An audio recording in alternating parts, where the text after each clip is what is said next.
And three, two, one. We are live on Twitch now. Cool. Wunderbar. Wunderbar. Salut tout le monde. Hello, everybody. Welcome to the Statecraft Series, episode 4. Today, we'll be talking about Trump, the 2020 election, and current events going on in regards to Trump.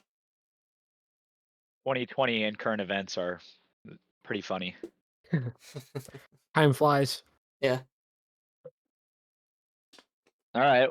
Well, I mean, this was your topic, so Yeah. where do you want to get started? Well, let's talk about, let's work our way from beginning to end. How about, does that sound good? All right. All right, so 2020 election. First off, do y'all think it was rigged or stolen or anything like that? Well, okay. What you have to define terms by what you mean by rigged and stolen, because was there? I think we can all agree that whatever side you're on, you will agree that the other, or you will say the other side did some dirty stuff. And I personally Ah, believe. Oh, I'm getting some reverb from you, dude. sorry, that was my putting on the stream on my phone for again. Yeah, no, you're good. Okay. Anyways, and then I have a little bit more of a nuanced take, which is that like every election is rigged, and that's just how it is. Like politics is corruption you don't like. So Well, what do you mean by rigged? As just like uh one side or the other kind of thing? Like, oh, there was more support for this one side versus the other. well, okay, so I don't think any election has ever been fair ever. And I don't think elections it's impossible for elections to be fair just because humans are the ones running it and you can't trust humans to not mess with, how systems work. If we could have a third party like an alien species or like God do it, then yeah. So, but we don't. Humans run it. So that I'm sure at individual levels and individual states there was some funny business, but I don't think if you're talking about like, oh, there were stuffed ballots and the weird ballot counting and stuff like that, and that's why Trump lost, or Trump calling the Georgia governor to say, find more votes. Do I think that was rigging the election? No, Okay. that's not what I mean. I mean, like, I think structurally elections are designed for one candidate to win over the other, and the candidate who wins it's the election basically was rigged in their favor for them to win, and that's how it always was. I think that's how it was in 2016 with Trump. I think the election was kind of rigged for Trump to win, even kind of accidentally, maybe. Well, I wouldn't quite call that rigged. I'd more so just say the normal democratic processes we already have in place, right? That's God, you not know how much I hate democracy that's and that's how not much I hate when you call it democracy, but that's a different conversation. well, but that's just kind of how elections always work, right? There's always going to be a winner versus a loser. Someone's going to get more support versus another. But when people talk about rigged, that's not what they mean by rigged. They mean by uh, this person wasn't meant to win, but they won anyways through Well, I nefarious don't care what means. I don't care what other people think. I don't care that if everyone is wrong and I'm right. I don't care if everyone else saying that or who is wrong saying that I'm wrong. I don't care about that. And my point is that we have I believe there's kind of this ideal of elections are fair and unbiased, and it is a dispassionate voter base going to cast their vote for the candidate they find more interesting than the other one, or or even casting a vote against a candidate they don't want to win, which I think is usually how elections go in the first place. Whereas I think, like I said, structurally, I think elections have always been about kind of ensuring that one party or team wins over the other one, and that's how it's always been. You can go back to like the beginning of the country with how the voting happened in the beginning, where only landowners could vote, and the three-fifths compromise, even though black people weren't considered people, all sorts of stuff like that. Elections have always been rigged since the Yeah. beginning, not even just in America, since the beginning of time, and that's what I'm talking about. Okay. McGuire, what about you? Any thoughts on 2020 election? Yeah, I think it's reasonable to say that that there are shortcomings in the election process, no doubt. But The whole it was completely fabricated thing is, I think, a pretty silly position. When you look at it, a lot of it's built first of all around just propaganda, fear mongering about mail-in votes and so forth. There's a lot of just politically charged propaganda going around about that people use as justification for oh, it's rigged. Which I've had conversations with you guys, and I've had conversations that you guys have seen where I rail pretty heavily against the position that, okay, well, mail-in voting could be And we used lost. wrong. Oh, can you hear me? Yeah, I can hear you. Yeah, we lost you for a second. So just go back Okay. like one sentence. For sure. I think I've had conversations with you guys, and you guys have seen conversations that I've had before where, I kind of rail against this idea that because something might be fallible, therefore is automatically corrupt just because it has the potential to be. I don't like that idea. And when you look at this fear mongering about, oh, the election was rigged, I think a lot of it comes down to this idea that there's a potential that it could have been, therefore it must have been. I think that's a stupid reasoning. There's no direct evidence for it.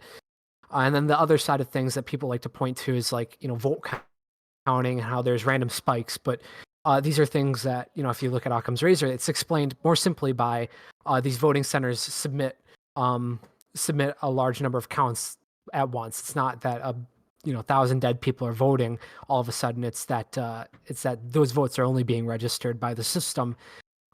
It doesn't prove that they're illegitimate. So I think that there's not any evidence that any conspiracies happened, or good evidence in any case. And so I think it's a silly position then.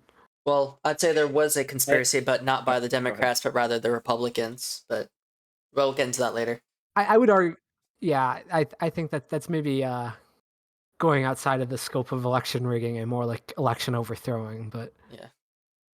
Well, we'll get I to, just want to say real quick. Yeah.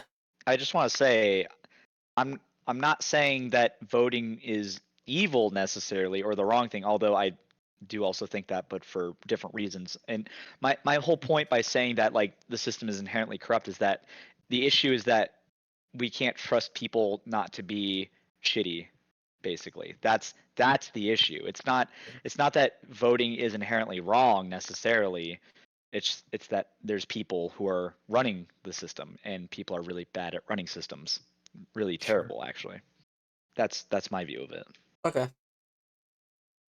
But yeah, no, I overall, when it comes to the Democrat side, I don't think there was any nefarious activity going on en masse. Of course, individuals do some things, but overall, there wasn't enough fraud for a complete 180 of the election.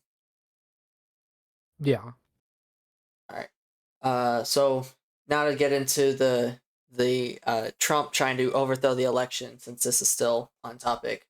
What are y'all thoughts on the fake elector scheme? Well, we've had this conversation, and I've mentioned in the past that I used to be more in the camp of what are fake electors, and you've kind of brought me away from that. Yeah.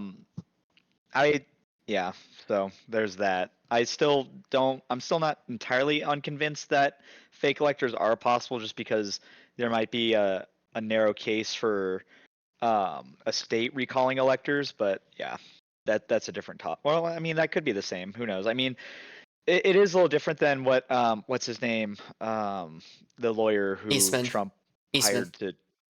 Yeah, Eastman. Yeah, his idea probably isn't legal, but I don't think there's nothing to say that if the state of Oregon sends electors and then before the vote is cast for the electors that Oregon doesn't say actually we're going to recall you and send someone else. Well, Maybe that's that's legal. So yeah, maybe, but with the whole Eastman thing, since I know this pretty well, for example, we'll use Oregon as an example. So Oregon sent some electors, and then Eastman and Trump sent their own electors, and now they're having to, in a sense, Yes. fight to figure out who's the real electors. And that yeah, could no, and if, I agree. I agree with that. Yeah. I agree with that. and if they pick the That's wrong what elect, I'm saying. yeah, and they pick the Trump appointed electors instead of the actual Oregon electors, then they could give the wrong verdict and completely usurp all the votes in that entire state. Although, let's say because of how our system is set up, at least, I mean, generally this is how it is across the state or the nation. Every state is different, but I know in Oregon, for example, Oregon is a winner-take-all popular vote state, but because electors are because in general electors are not the state government basically award. So how it works in Oregon and most states is the popular vote goes, and then Oregon basically takes that and they say, okay, Joe Biden won the popular vote by 51-49 or whatever. He could win 100-0. Or the state of Oregon says, all right, we will send this number of electors. But there's no reason that let's say the state, House, the Congress, basically, House of Representatives, doesn't just get together and pass a law at the last second that could retroactively send other electors, like let's say they send Trump electors for whatever reason, but the people of Oregon clearly voted. Maybe there's an issue. It's like, who is the legitimate one sending it? Because we don't do anything by popular vote in America. It's all representatives making decisions on behalf of the people that elected them. Mhm. So I mean, we haven't had that yet, and I'm just kind of game theorying, but Yeah. that could also be a problem too. And if two sets of electors show up, one from the popular vote of Oregon, and then one from the House of the House of Representatives in Oregon, who's the real electors? That could be a real shit show also. Sure, and that would be, you might have already something in your legal stuff that dictates who is the correct slate of electors in your election laws. Maybe, I don't think so. A lot of election laws, they're very specific about procedure, but the reason why there's these issues is because there's a lot of wiggle room and a lot of interpretations. And I think that if I think in general with laws we should either say, listen, this is open to interpretation or not. We shouldn't leave it kind of in this gray zone where it is and isn't open to interpretation at the same time. Yeah. But that's a different discussion. So Sure. And then McGuire, what are your thoughts on the electors? Yeah, I had space that that this was even a thing. I don't know how that escaped my mind. I guess I don't have anything specific on the Trump situation itself, but I do think it's an interesting rabbit hole to go down as far as like Delta was saying, the shortcomings with the Electoral College. You hear a lot about people talking about oh well, the Electoral College, sort of perverts the will of the people. And I know, Sonic, we've had conversations about that in the past. Um, but this scandal kind of points out how it can just flat out usurp it too, as Delta was saying. Which is an interesting dynamic that I don't think a lot of people really think about or consider. And I think it does influence my opinions on the Electoral College at large a little bit, but that's going down a different rabbit hole here. So Okay. I have a question for you, Sonic. Sure. You say the Trump fake elector plot was it like the Democrats weren't trying to steal the election, quote unquote, but Mhm. Trump's fake elector plot was. I Yeah. have a question for you then. What about Pennsylvania, the Supreme Court of Pennsylvania unilaterally changing the rules of how elections are run in Pennsylvania to Yeah. allow mail-in voting and ballots and stuff like that, even though it goes against the Constitution? Is that I mean, I would very clearly think that is also a major breach. Yeah, that can be. I'll look more into that kind of stuff, but yeah, that seems like it could be a bad thing. But at the same time, you have to think. We were during the pandemic and everything, so a lot of rules and regulations that were previously in place had to get changed to compensate for this, really But quickly, right? sure, but why didn't the legislature pass it? Because I have no qualms if the legislature passes a law that changes it. I think it's kind of shitty to do it at the last second, but it would be more defensible than the Supreme Court unilaterally saying that it is okay for the election commission to do this, and the legislature just kind of sitting on its hands and knees and doing whatever. They were having virtual sessions. I mean, and stuff like that. There was no reason that they couldn't slap together a law that worked it out. And I Sure, but Pennsylvania, the legislature in Pennsylvania was Democrat. There's no reason they couldn't have passed it. it had to be changed real quick, and to implement laws, even just slapping something together really quick, you have to get it through. It takes a long time to even get like simple things passed, even if you have the majority necessary to do it. It still So takes a while. so here's okay. So here's another question then. We're allowed to break rules if there's an emergency, no questions asked. Is that what you're saying, more or less? Not necessarily. It depends on what you're trying to do. Like if you're trying to send out the armed forces in the state of emergency and, in a sense, destroy the Constitution, that would be bad. But something like this, where in state of emergency, just changing one little thing to allow mass mail-in voting, I don't necessarily see that as too much of a problem, because it allows more people to vote, and it allows more cooperation. So I disagree with you, and the reason why is I actually don't care of the number of people who vote because I don't think more people voting is a good thing. I think the only people who ought to vote are the ones who want to vote. And I think the mail-in balloting, I think Biden won because of the mail-in balloting thing, especially in states like Pennsylvania and Yeah, Michigan and Arizona, and Georgia, yeah. especially yeah, in Georgia. And I I believe that Pennsylvania specifically, but in most of those other states broadly, because Oregon is the only state that had mail-in balloting. We've had it since the early 2000s, but most of those other states didn't have any.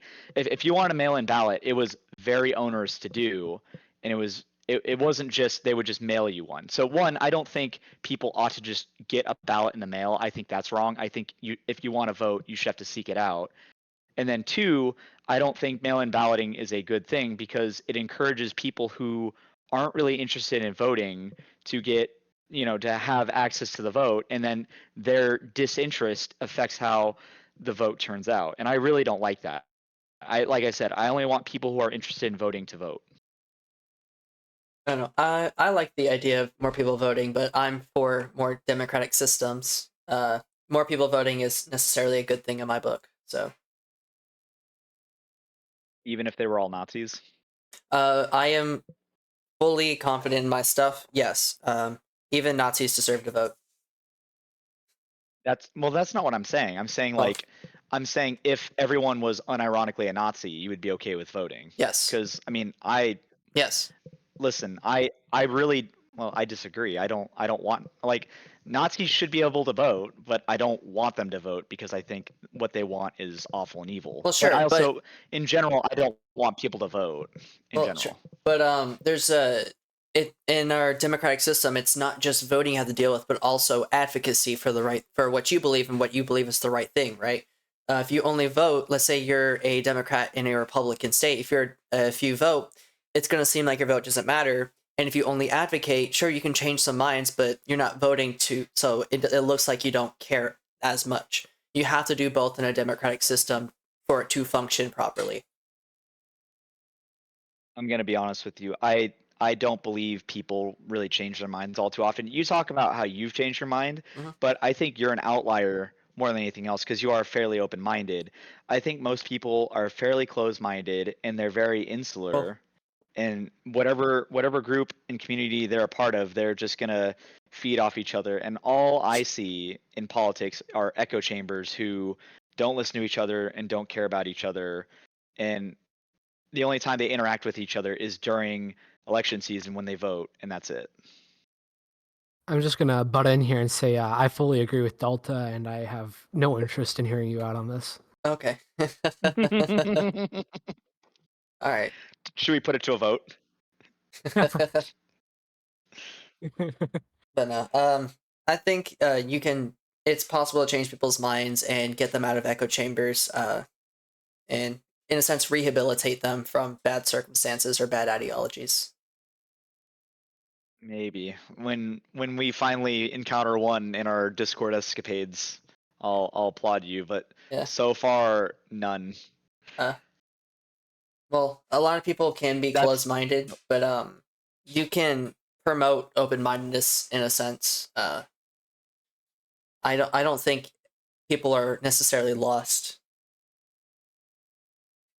well, I mean, look, is it possible? Yes, but the problem is that it takes so much energy per person to do it that it like I don't know. I think it would be very difficult on a mass scale to do it that way, which is why I'm always fully open for I want people to just associate with those who they want to associate with, and if they don't want to associate with certain groups of people or certain even individuals, they shouldn't have to.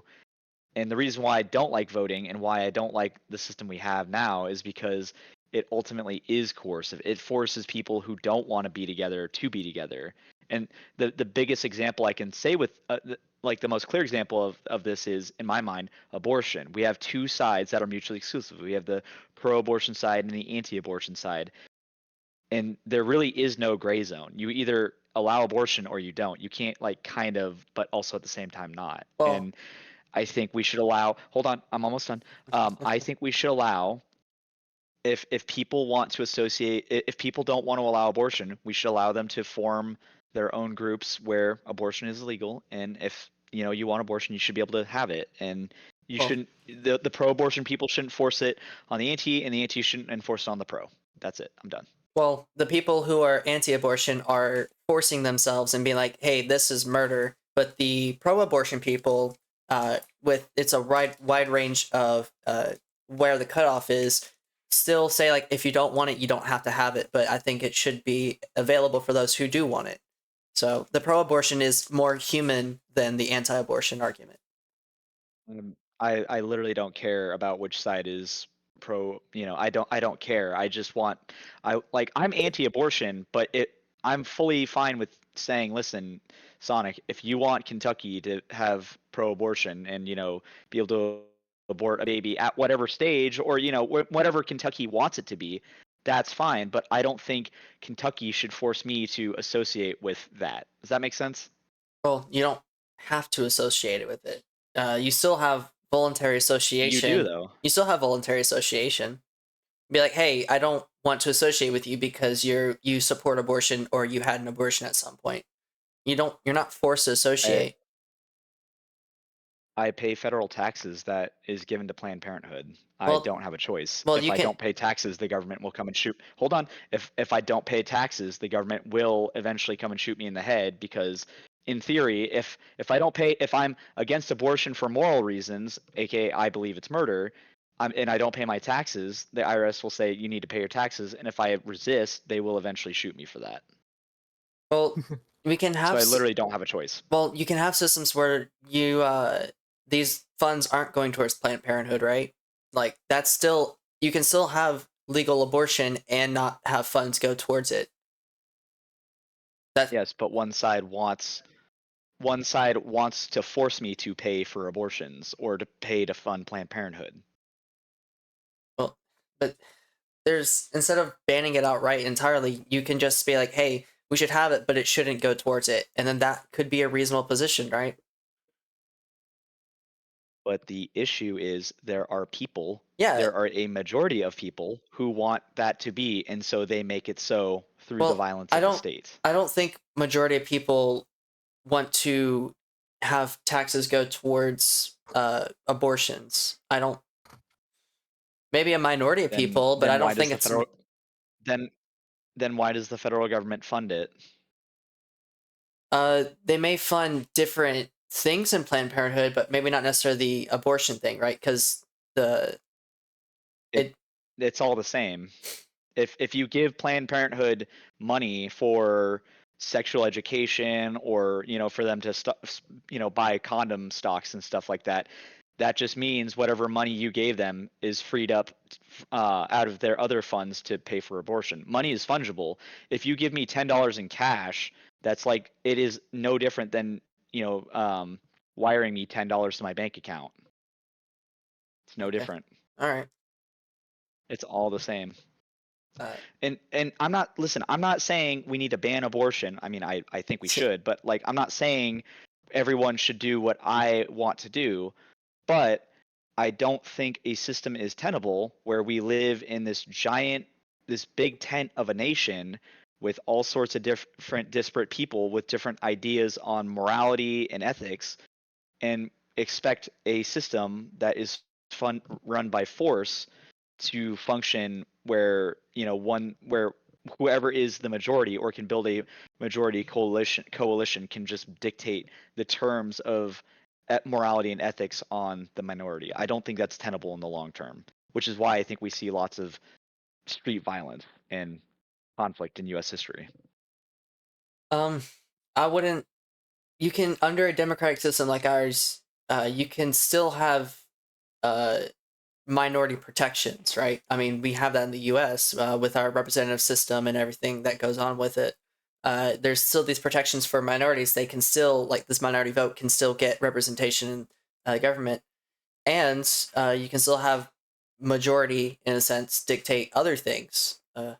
We have this mixed system of minority Oregon and majority. Oregon banned guns basically with, I mean, they didn't literally ban guns, but they made gun ownership super onerous when they passed Measure 114, and the only thing that stopped it was a court decision from a state court that was randomly drawn. So there was a possibility that it could have gone to a state court in Portland, and the judge could have banged the gavel and said the opposite.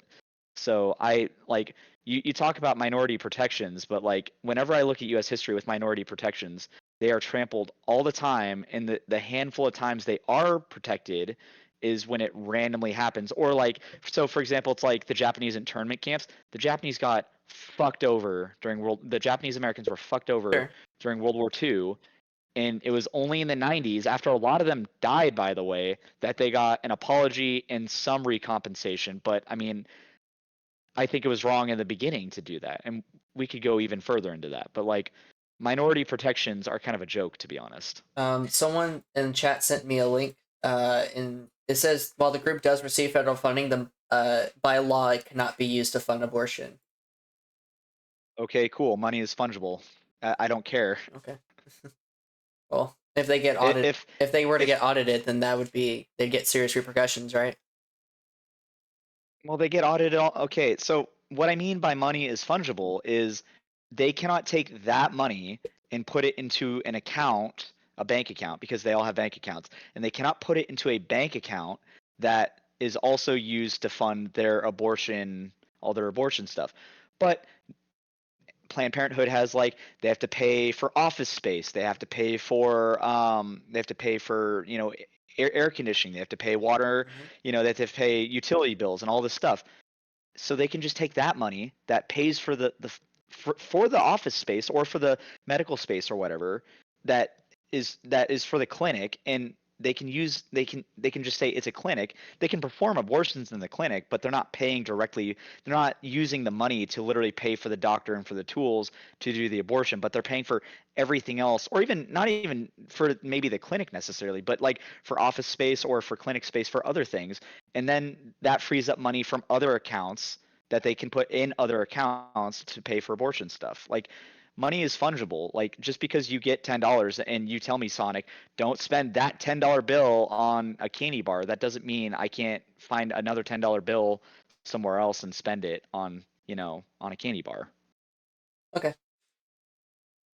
He just said you're So speculating, and that's just I'm not speculating. This is how money works. Like, if you get money is just fungible. Like, I'm sorry, there's no yeah. speculation. You're wrong. Okay. Uh, Anything else y'all want to say on this? I mean, my point though, like, we've gone really high. We've gone into these really high ideals on like what governance is and stuff. And I just want to say the reason why I don't like voting is because I like my political opinions are very minority, and I Mm-hmm. would say they're kind of on the extreme end. I wouldn't say Yeah. they're extremists, but they're like on the extreme end of what is considered normal. And I don't feel represented at all, and it really makes me mad because I feel like the majority doesn't take what I want into account, and they just dictate the terms me all the time, and that's why I hate voting. So I Well, will freely admit I hate voting for selfish reasons. do you advocate within your community as well for your ideals? Yeah, but nobody listens because I mean, listen, I live in Corvallis, Oregon, and it's a college town, and it's in Oregon, and like Portland is like deep blue, and Corvallis is deep blue, and Eugene is deep blue. So like, there is no way in hell that I can convince enough people around me to vote my way. It's literally not possible. Well, it's not just you, right? If you can even convince one person, then the amount that gets advocated is doubled. And if that person convinces, well, then you have another person that can also continue advocating, and that's how ideas spread. It's not just one person, but a group of people all going out and advocating for a specific ideal. Yeah, I mean, but you're assuming that everyone is open-minded as you, and most people are not. Well, Most people are very stuck. Like, most okay, people don't so care. when I was going So, to college, I mean, that's the other big problem is that like, so in my county of Benton County, there are like, so Benton County is semi-rural, semi-urban. So like Corvallis is fairly urban, but like you could literally walk a mile from my house, not even a mile, maybe half a mile, and you'll be in rural country, almost the freaking wilderness. Like that's how wild my county is. And it is like, I'm not a Republican, but it is very Republican out in the boonies. But like there aren't it's just like the city is so dense that they literally can dictate the terms of how the rural people live. Like it's just how it is. well, I mean, I think that this starts to touch on, I think, an important emphasis on the division between national, state, and local government. I think Yes. those are lines that have blurred very much historically. Um, I think that there's certain concessions that have to be made, right? You're not going to attain uh, a perfect government at any level. There's always going to be some level of compromise between your ideological beliefs and what's reflected in the government, and I think that's something that you have to temper your expectations on. But through emphasizing this division of authority, you can achieve a lot more of this reflection of people's desires that Delta's kind of getting at here. okay. Well, and what I'm trying to say is, and I agree with McGuire, but what I'm trying to say is that like if we want government that represents the people accurately, it has to be more tailored to where people live rather than as the big tent country that we live in. So like in theory, the most powerful government you should be a part of is like your local neighborhood association. If you have a um what's that called, housing association, I forget. HOA. Yeah, if HOAs. you like, everyone hates HOAs, but it's funny. It's because they don't really get involved. But like in theory, HOAs should be like the most important form of governance, and then it should go city slash whatever your local community is, county, then your state, then the federal government. But like as it is right now, it's like the federal government is so powerful, and then the states like have even less power. But the states are so powerful compared to the counties, and it just goes on from there. So it's like in my county of Benton County, the city of Corvallis rules the whole county, and I don't think that's right or fair because there's little towns of like Bell Fountain, Oregon, which is like 5 miles away from the where I live. It it is ruled by Corvallis, and like 300 people live in Bell Fountain. But I don't think it's right that the people of Bell Fountain should have to live under laws that they disagree with because they're super right wing compared to the college kids who go to Oregon State University in Corvallis. Does that make sense? See what I'm getting at? I mean, yeah, but there's other means of voting in more democratic systems, right? So like something I propose is like ranked choice voting and proportional seating and stuff to get these other perspectives and ideas within government uh, to allow for these more nuanced views like yours. Maybe, but I mean, all you're doing is you're just moving the problem from a singular election where one side dominates the other one, to where one side wins a big majority and the other side wins a big minority. And maybe that's more fair for a big space, but like maybe the federal government. But I just think in general, like, people only should live under the laws that they agree to live under. And and Well, if you disagree with, anyways, continue. Sorry. well, that's when you get down to the ideas of social contract, right? Since you uh, utilize the Yes. resources and stuff, therefore you have to abide by the laws and regulations. No, that's Georgism. That's different from the social contract. The Well, social no, contract is not that. that's not Georgism. Social contract is if you're utilizing the not just natural resources but also the public resources and stuff, then you have to abide by the No. social contract for the rules and regulations of that given society. No, social contract has nothing to do with resources. Social contract is strictly about interactions between people. If we go with the Hobbesian social contract theory, it is the idea that if you want to be a part of society, a society, you have to you and society, uh, basically you and all of the individuals. If you and a bunch of people want to form a society, you get down together in theory, either implicitly or explicitly, and you figure out what norms you want to live under, and you agree to give up certain rights or not to exercise certain rights, and and to protect other rights together. And that's the social contract. It's strictly Hobbesian social contract. And then like Lockean social contract is more like what the US is, and then Rousseauian social contract is more like society is a prison, which I grow ever more towards every day. I guess I have my own idea. It's the sonic social contract, I guess. Uh, Been poisoned by Georgism. well, it's not just the land, but also communal resources. Like you can look at I know what you mean. policing, roads, etc. Uh, public Yeah. and natural resources. This, if you live within a given territory of society, you must live by their rules and regulations. In a sense.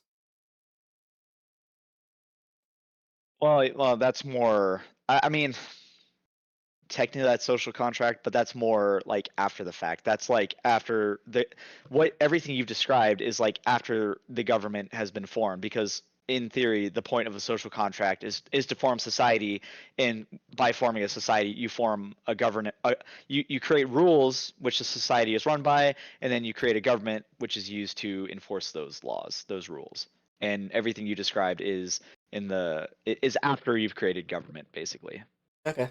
So technically, yeah, what you believe in is social contract theory, but like you're looking at like the effects of forming the social contract, and that's what you're focusing on. Whereas what I'm looking at is like the actual formation of the social contract. What are the rules? What are the rights that we are going to protect, and what are the rights that you are going to agree to give up in order to live it Well, within sure, but society? I'm looking at it in the sense like we already have this society created. We were born into it, but we are still utilizing because we could move if we wanted to, but we're choosing to still live here. Move And where? Where could you move? well, you could go to another country if you wanted. Like if you don't like how this one's run, you can go to another one that is more closely aligned with you, and then you can slowly change that one if you wanted. But you are here and you are utilizing our resources, and like whether public or natural, and therefore since you already live in this society that already existed for hundreds of years, you have to abide by whatever its rules and regulations are. Listen, yes, you are correct, but the problem is that, I mean, this is true virtually everywhere. It's not true in the United States, but like national politics really seldom ever functions. Like, I don't know how to really say this without like fumbling my words, but like people are different everywhere you go, even in like unified country or like socially cohesive countries, like the Nordic countries.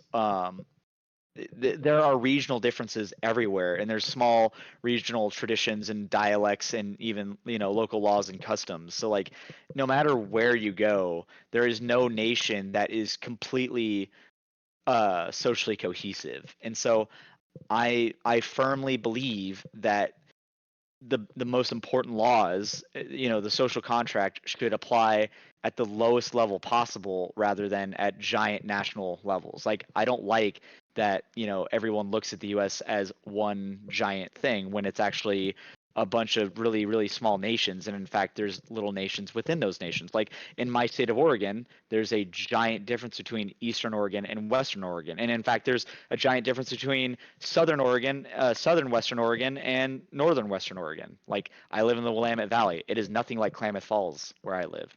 And So, Bend, Oregon is nothing like Klamath Falls. would you be okay with the dissolution of the United States? Well, okay, so the problem, I mean, yes, in theory, but the problem is right now that couldn't work because there's countries like China and Russia that are predatory, Yeah, and and there always will if be we predatory dissolve, countries. yeah, and so I mean, if we were to do this my way, we would have to distribute the nuclear arsenal amongst all of the states equally, and even in theory within the states equally, which isn't possible, but like in theory if we did it that way, and then we would have to slowly ease from a federal government to a confederacy, and then eventually each independent state living as it is. But that isn't going to happen in practice, but in Yeah. theory those are my ideals. Also, didn't you say that? I think it was you that confederacies just don't work in the real world. Well, no. Well, hold on. So one, I just want to say before anyone says I want to overthrow the government, in the United States. No, I do not want to overthrow the United States. Like, that was ideal, but like, I love America. I actually am. I mean, I served in the military, so like, and I think that America is worth defending because I do believe we are like the last bastion of freedom and liberty.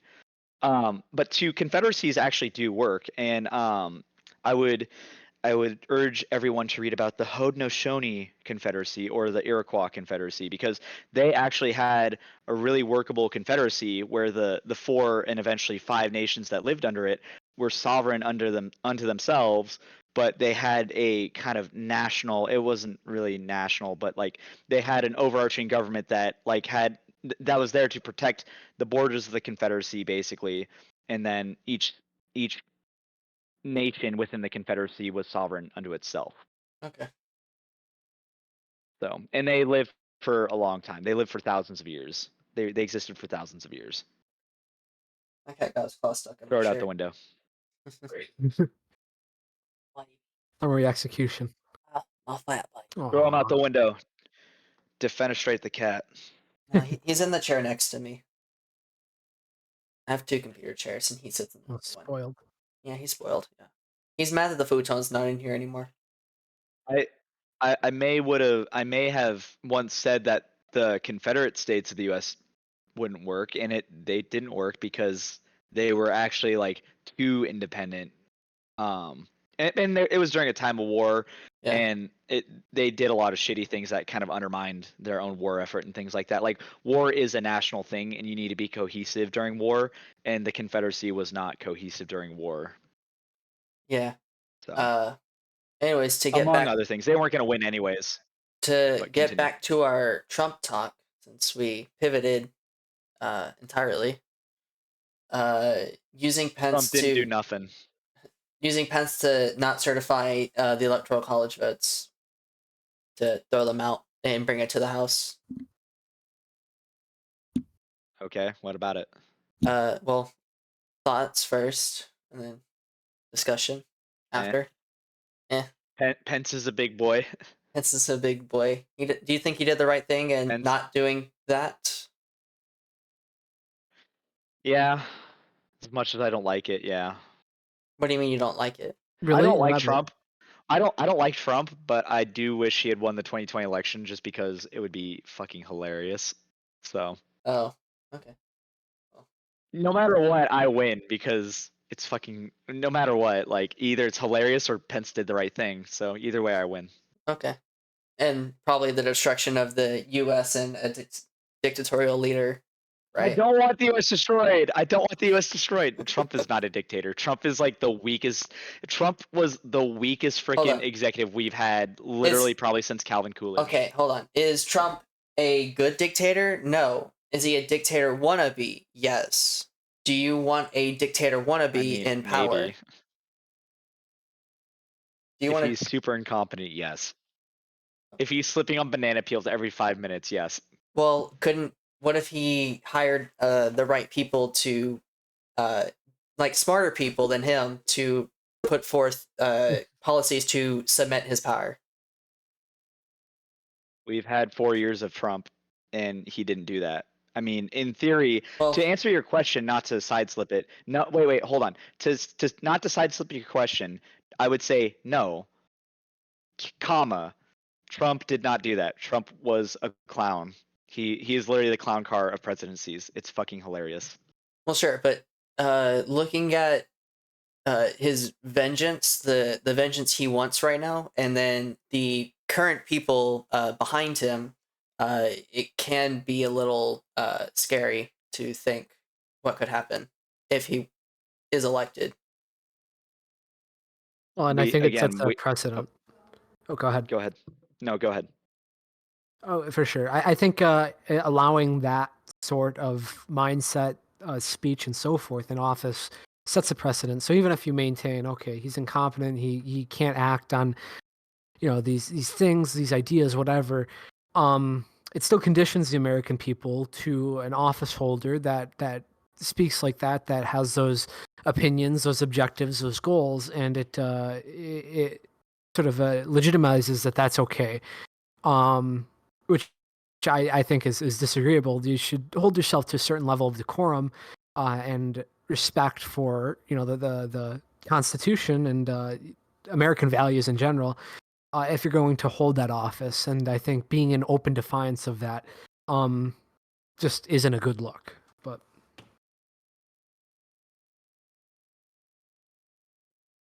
Yeah. So listen. Okay. So the way I see it is that every president is a dictator wannabe. I mean, even back to Washington. Like, if you read Mhm. the private conversations Washington had with like his officers and stuff, um, in the stuff that like the people who served with Washington during the 7 Years War, aka the French and Indian Wars, and then the Mhm. Revolution, and then after, Washington was a super power hungry guy. Like when the Revolutionary War, when the Continental Congress convened for the first time, or it may have been the second time, and they were setting up the Continental Army. Washington showed up in his uniform that he served in the 7 Years War, basically uninvited because he assumed that he was going to be the commander in chief of the Continental Army.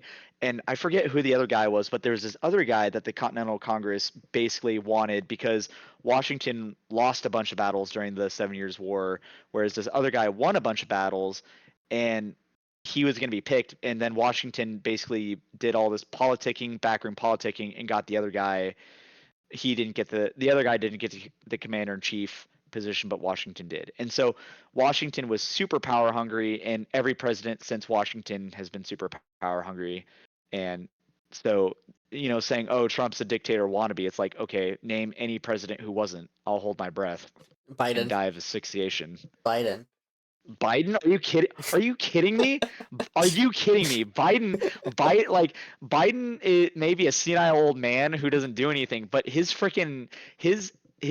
state apparatus, his bureaus, they are super like good at what they do. Like, he actually has a bunch of guys who are really good at what they do, which is actually where the power of the presidency comes from. It comes from who you put in the positions to run the levers of power, Okay, basically. and Which is why Trump was incompetent. Trump couldn't put anyone. Sorry, I'm almost done. I know I'm monologuing, but like, Trump was really bad at picking people to run his bureaus, which is why he was constantly stepping on rakes. Whereas Biden has only put a couple people in, and he hasn't had to switch anyone out yet. because most presidents not tend to switch people out from because they tend to be more competent on who they pick. Yeah, exactly. Trump is incompetent. I'm not disagreeing with you. Well, yeah, but You're not gonna get me to say no, yeah, Trump, Daddy Trump.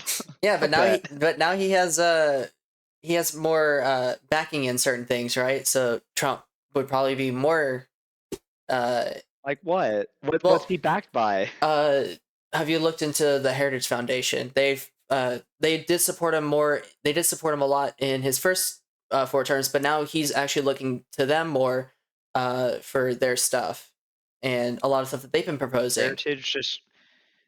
Heritage would support a ham sandwich with an R next to its name. Like that doesn't mean anything. The Heritage Foundation is just Well, a Republican op. I mean, yeah, but if you look into some of the things that they proposed, Project 2024, I think it was, and then there was Agenda 47 You mean 2025? or 20 or whatever it was. Yeah, 20. Okay, I'm gonna be real with you.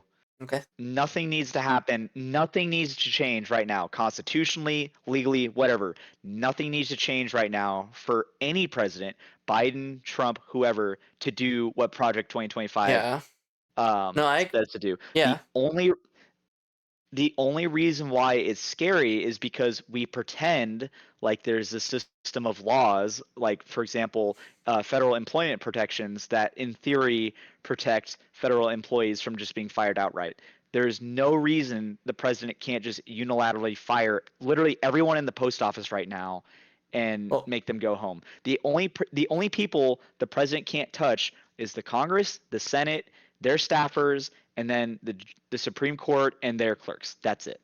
well, I mean, from what I've seen, the president can't just fire anyone he pleases under because Why? he can't. I don't think he can fire. It's non-political actors. So people. Why? Well, it's just what the laws and stuff are, right? That's just what's Okay, who written. who is the chief law enforcer of the U.S.? Well, like it's not the If you president. say anything but It's not the no, it is the president. president. The president. Hold on. Article 2 says the power of the executive. What does executive? What is the shorter word of saying executive? The Execute, presidency. the executor of the laws. The president is the executor of the law. That is what the president does. He executes the laws and will of Congress. And if the president, I mean, we see this all the time. The president, like Biden, he chooses or doesn't choose to enforce certain laws, like with the border stuff. There are laws on the books that Biden could do right now on the border to enforce, to stem the flow of refugees and migrants coming over the border, but he chooses not to because he is the chief enforcer of the laws and he dictates how his subordinate departments will act when they're doing their law enforcement. I'll have to look into it, but no, I don't think the president can unilaterally fire non-political actors. Uh, Reagan did it with the FAA frickin' strike when the FAA went on when the tower operators went on strike. He fired them all unilaterally. Now, he did in retrospect, Congress after he fired them all, Congress passed a law that said he was allowed to fire them. So, but like Reagan fired them. He said if they don't show up to work in 48 hours, their jobs will be forfeit, and they didn't. And then it was like a week later, Congress passed the law saying that what Reagan did was legal. let's see. But Uh, let's see. yeah, Utica University Center for Political Affairs. Why the president can't unilaterally hire or fire who he wants. Can the president do this? A lot of everything I'm seeing is saying no. So okay, cool. I don't care what Utica University has to say. I know how to read the fucking Constitution. Virginia law can't. Cool. I Yeah. don't care. I don't give a fuck. So I mean, and just to play devil's advocate here, the Constitution does say that black people count as 3/5 of a normal person. Yes, So yes, and we had to amend it to say that's not the case. You're right. You are McGuire, you are absolutely right. I don't Maybe, know. maybe, maybe if we don't want the president to unilaterally fire everyone in the post office, we should amend the constitutions to take that away from him. I've been saying this forever. Like, I am all well and good with taking power away from the president. And in fact, I think we need to because the president is way too powerful. And I believe we need to tame his powers a lot. So, yes, I agree. Let's do it. okay. Fair enough. I'm on board. Introduce a bill tomorrow. Let's just No, let's have a constitutional convention, and also, during the constitutional convention, I'm going to slip in, and everyone gets a free machine gun. And everyone gets free machine There's enough around. gun. True. Every blade of grass. Yep. All right. For every blade of grass there is in the U.S., is how many machine guns everyone gets. Every single person. Every single person. Yeah. Everyone gets Anyways. for every blade of grass in ICBM is divvied out. Yes, based. All right. Now we can get to the Trump legal case. I have like a little thing written down. So Trump legal cases. There was the fraud and then the rape case that happened. Those are the major ones. Right now. Okay. The fraud and the rape case? Yeah, those are the two major ones that minus. You mean the civil liability case of rape? Well, yeah, Okay. yeah. Other than Okay. the That he can't pay, correct? because he's broke as fuck right now. Yeah, Yeah. Yep. Okay. I'm on the same page. yeah. Keep going. Well, we can talk about the fraud case first, since me and Delta were. Well, Delta's been wanting to talk about that, so Yeah. so Okay. start it off. Who, me? Yeah, you want to talk about it? This is your No, thing. you. Well, yeah. Well, yeah, but you were the one that like brought it up. Well, I'm going down the Like, list. it makes more sense. It makes okay. It makes more sense. Okay, did Trump do fraud? No, because of how economics and how business dealing works and how people come to an agreement on value. There. Did Trump commit fraud? Yes. Why? Because of the laws and regulations of New York dictated so. Which laws? Which laws? It's the anti-fraud laws and stuff. Which laws? The fraud laws they Which have. laws? What do you? Specifically, I, which laws? I don't know New York tax code and Cite your. all that Okay, then how can you say that? because that's what they found. Because Bro, I'm out there here citing the there Constitution, and you there's can't even no cite one tax law, one tax hold fraud on. law. There's laws. There's in every state, whether it be the same or different. There's laws against fraud, and under their code, it was found that he committed fraud. He frauded. No, He frauded the banks. he did. No, no. Well, okay. That's okay. What do you mean? This is Okay. the reason why I don't. No, no. Okay, so the reason why I disagree and why I think the ruling was dumb is because you can't commit fraud against a willing participant. The only people you can commit fraud against are people who have an obligation or duty to provide you a good or service, which is why I think the only people you can really Well, commit fraud against is the government. I mean, he did in a sense that they provide a service of loaning money out, and if you provide them false I said information, willingly. well, if you provide someone false information on something, then it violates the contract of willing because it was based on false pretenses. So I still disagree because okay, so which building? I forget which one. Was it Trump Tower that Trump was saying was worth Yeah, more than what the bank thought it was? it was Okay, a penthouse so in Trump Tower. Trump, hold. Yeah, it wasn't the penthouse. It was the whole building. Well, It wasn't just the penthouse. So Trump goes. What was it? Deutsche Bank, I think it was. Trump went to Deutsche Bank and said, "I would like a loan for this building that I'm going to build and do this business." And the bank said, "Okay, we're going to give you this interest rate," and it was higher than what Trump wanted. And Trump said, "No, I'm actually." And all interest rates is an evaluation of risk that you're not going to pay the loan off, basically. So if you have a higher interest rate, the bank assumes you're not going to be able to pay the loan off. So Trump went back to the bank and said, "Listen, I actually am worth more than that, and you should give me a lower interest rate because I actually do have the capital to pay it off. Look, here's Trump Tower. Here's what it's worth." And the bank said, "Okay, prove it." So Trump gives them all this information, and then the bank hired. They have a professional appraisers. In fact, they hired like three or four different appraisers, three or four different companies to appraise Trump Tower. And those appraisers came back and said, "No, it's actually worth less."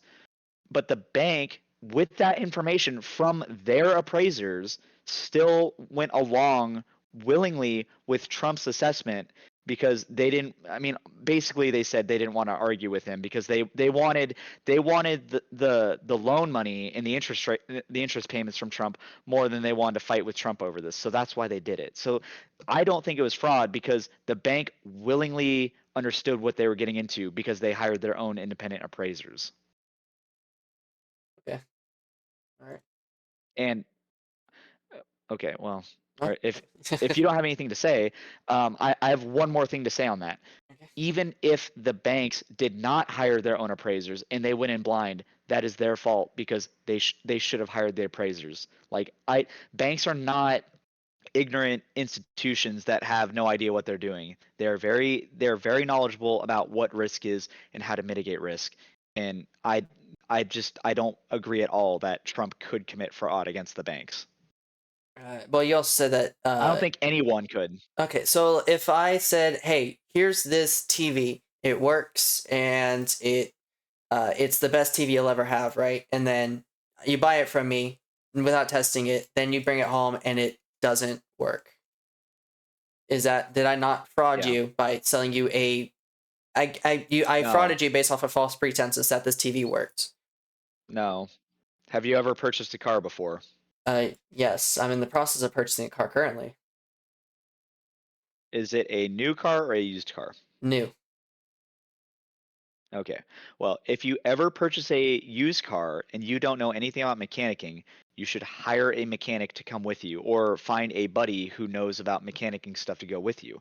The reason why is if you don't know anything about cars and you go in and you trust everything that the used car owner is telling you, you are a fool.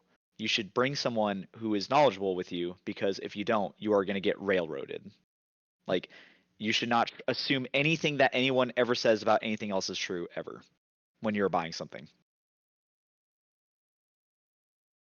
I'm looking at something, and the bank didn't necessarily hire uh private Well, they auditors. also have their own in-house appraisers too. Sure, but according to the trial, I know they hired at least one of them. yeah, the Deutsche Bank officials stated that the bank never relied solely on Trump's reported net worth, but rather used their own assessment based on provided information provided by Trump.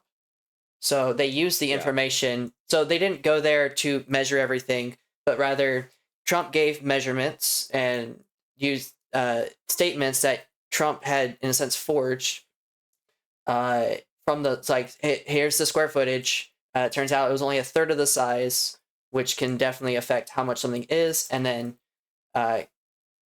but he frauded the bank by giving them false records of it and false measurements of the building itself. Okay. Which, I still do not care. well, regardless if you think it was fraud or not, well, you don't think that anyone can be fraud other than the government. So I mean, that's so. Well, anyone who is required to give you a service. So I mean, like, if there is a law that requires a business to provide me a service and I go and abuse that, that's fraud, even if it's the private. But like, typically, the only services that are required to be given to you are through government. Typically, But that's why I said that. for me and for most people, that would be classified as fraud. You gave them false pretenses. You gave them false information. Okay, so what is fraud? What is fraud? What is fraud? Well, financial fraud is what's being talked about. No, just what is fraud in general? What's the bare bones idea of what fraud is? A giving someone false information for a financial decision. Well, for financial, right? Okay, so again, let's go back to the car example, or in this case, motorcycles, because I know a lot about motorcycles. I have a motorcycle. I tell you, Sonic, that it is worth $3,000. Sure. You you buy the motorcycle for me for $3,000. Sure. Just saying it, like, you're just trusting me, and then you take it and you go riding. You said, "Look at this $3,000 motorcycle I bought," and your friend, who knows a lot about mechanicking, says that bike is only worth $2,000. Did I commit fraud? Not necessarily, because you didn't give information that would indicate that it would only have been that it should have been worth 3,000. It was just a Okay. one-on-one thing. So I looked up just the definition, just to get a general baseline.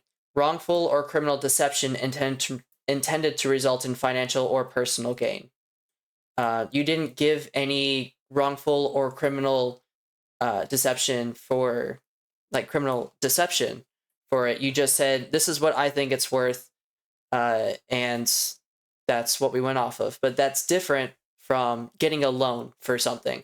And I discussed, like, Why? my car may be only worth 20 grand, but on papers, I forge documents that says it's actually worth 50 grand, so I can get 100 grand loans that I wouldn't have got before. That would be classified as fraud because I modified papers to deceive this institution that my net worth is actually worth more than it actually was. You're modifying paperwork to make it for your own personal gain. That is fraud. Okay. I mean, I still disagree because it is incumbent on the bank to do its research, and if the bank is not going to do its Well, research, if the that's their bank fault. if the bank Well, is the given bank is kind of. well, the bank was given bad documentation, was given forged documentation on Still this their fault. thing. I don't care. All I don't right. give a fuck. So they should have measured this. So Banks are not. so they should have measured the Yes. entire building to get the right measurements and everything. Yes, yes. And in Okay. fact, I'm going to go off to say, listen, hold on. So, listen, if because Deutsche Bank didn't go and do the measurements themselves, and maybe Trump wouldn't let them. I don't think Trump was allowing them to do it, which is fine. But if Deutsche Bank thought that they were going to like if if Deutsche Bank wanted to measure the building and Trump said no, Deutsche Bank should have walked away. But they didn't. They continued with the loan, and in fact, Deutsche Bank during the trial said we liked our business relationship with Trump and we hope to do more business with him again. So this whole fraud trial is a major farce because the supposed aggrieved body that was frauded against isn't the one bringing the complaint. It's the government. It's not Deutsche Bank bringing the charges. It's the government bringing the charges. Okay. Deutsche Bank doesn't care. McGuire, you want to say something? Yeah. I am forgetting what I was going to say at that moment, so I'll let you guys keep going. I'll mention it if it pops back into mind. Okay. No, But we'll just wait. well, I gotta take a pee break real We'll quick. sit here in silence. I gotta take a pee break. So. Okay. All right. Sounds I don't good. know. Well, McGuire, think of something to say because I've been monologuing forever. No, certainly. I'm thumbing through the actual court documents here, reading up on the I don't like the court ins and outs. documents because I think they're, I don't know. Like I said, I don't the person that was frauded isn't bringing a complaint. So I think it's just a facetious claim. I suppose. I still find that they provide decent outlines of um what's going on, better than you can find in normal media, anyways. Like what?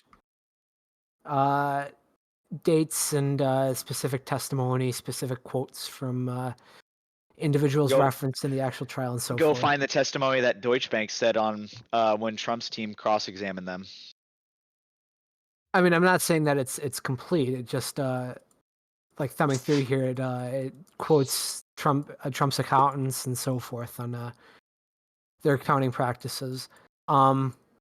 Obviously, there's more more how would you say comprehensive court records that'll have actual full testimony, but I'm not going to sit down and read an entire transcript of a 2 3 month long trial for some guy I don't really particularly care about.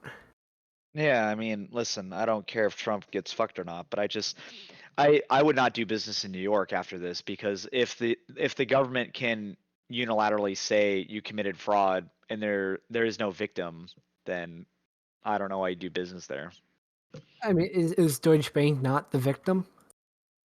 They don't think they are because they didn't bring the charges. They didn't bring this to court. It was Um, the DA. It was the DA oh of yes, that's right. Yep, yep. it was the DA. It wasn't Deutsche Bank.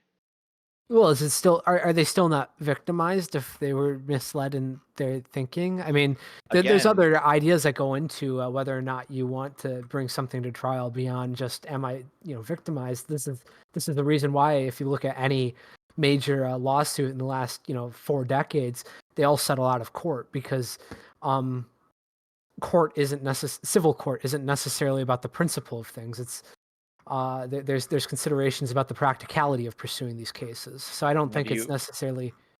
Oh, have go you ahead. ever heard of lawfare? Lawfare. Lawfare. It's like warfare, but with law.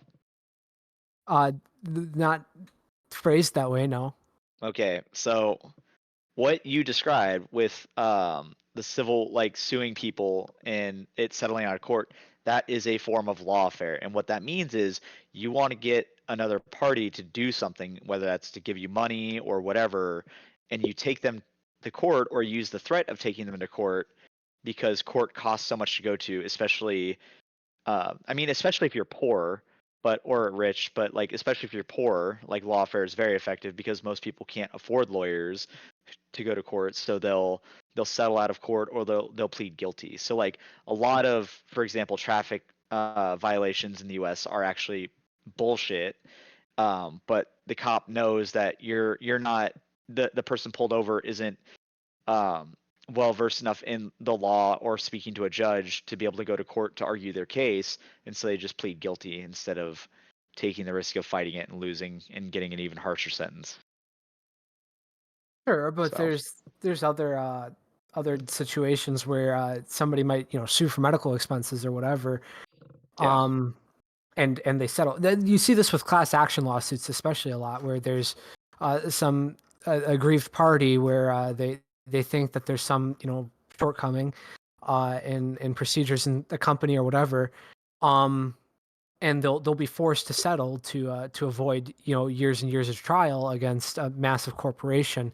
Um, they don't necessarily get a ruling that says this is comprehensively this company is wrong, but they still settle to see some conclusion to the case. The point is that there's legal rulings that happen maybe outside of what's best for the principle of the matter, out of material concerns about like you're saying, funding and whether or not you're able to spend this amount of time and resources in court.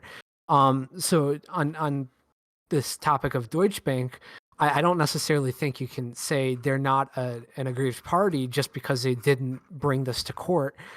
Um, because you have to consider whether or not it's worthwhile, right? What do they stand to recover in a lawsuit? How many legal fees are they encountering in bringing that lawsuit? Obviously, Trump isn't able to pay these fines, so are they actually able to recover funds? Are they able to actually recover legal costs in this lawsuit, and so forth? The fact that they didn't bring it doesn't mean that Deutsche that Bank they isn't a party in the lawsuit at all. right. That's my point. You're saying that there's nobody harmed. There's no victim here because Deutsche Bank isn't party to it. They didn't bring the lawsuit. But I'm saying that there's reasons for not levying a lawsuit upon another person beyond just whether or not you were wronged. Right. Again, Trump obviously Then doesn't have then why financial did means. Oh, then go why ahead. did they then why did they testify on behalf of Trump on cross examination by his Trump's legal team? There's public relations aspects that go into it. I mean, again, the fraud is fraud. I think it's pretty clear he misrepresented billions of dollars in financial statements against accounting principles. His own accountants testified against him on that. Um, I think Okay. Then Deutsche Bank can bring then Deutsche Bank can bring a complaint or allegations of fraud.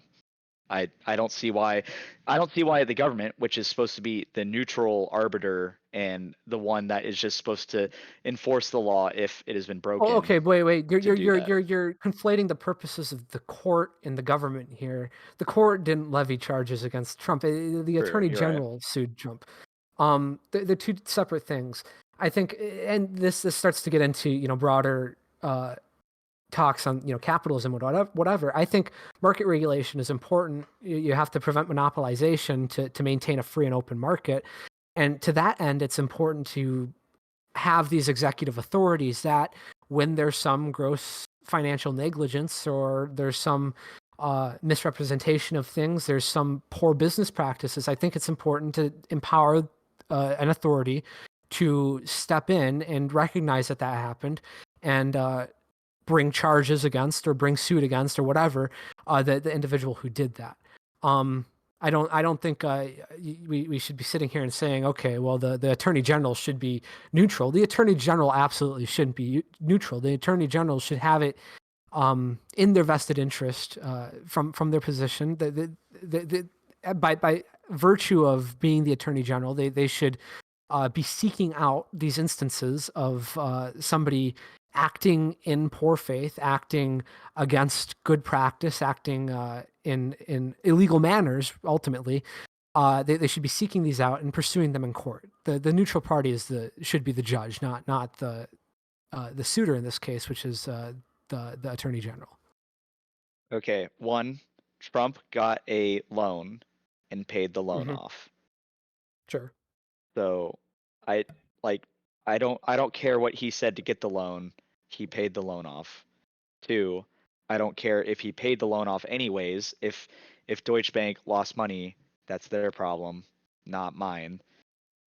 Three, I don't think prosecutors should be searching for bodies when there are no reports of bodies.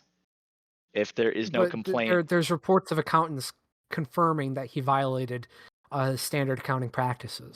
then why didn't they bring that up? Was it the DA who went searching for it rather than the accountants bringing that up? Well, the DA is following the accountants bringing this up. No, they didn't. The DA the DA basically brought the charges and then went and looked for a crime. But again, there's accountants confirming that these are in violation. Are you suggesting that if an accountant sees uh, The fraud? accountants did not bring any complaints. They did not bring this issue to the DA. The DA sought the accountants out, and the DA and their legal team did an examination that basically made the accountants say that yes, this was Trump misrepresented his net worth and things like that. So I don't trust at all the way this trial has been handled from the top down because nobody filed a complaint that wasn't the DA. Interesting. I think I'll do more reading on this and I'll bring it up at a later date because I don't think maybe my understanding of the case is up to snuff. Okay, so here's a question then. If Sure. if you own a property, Yep. you get a knock on your door in the morning, Mhm. and the cops say we're looking for bodies on your property, but literally nobody has reported that there are bodies on your property. The cops are just doing it because they can. Is that right? Well, Should no, but yeah, Yeah. no. Okay.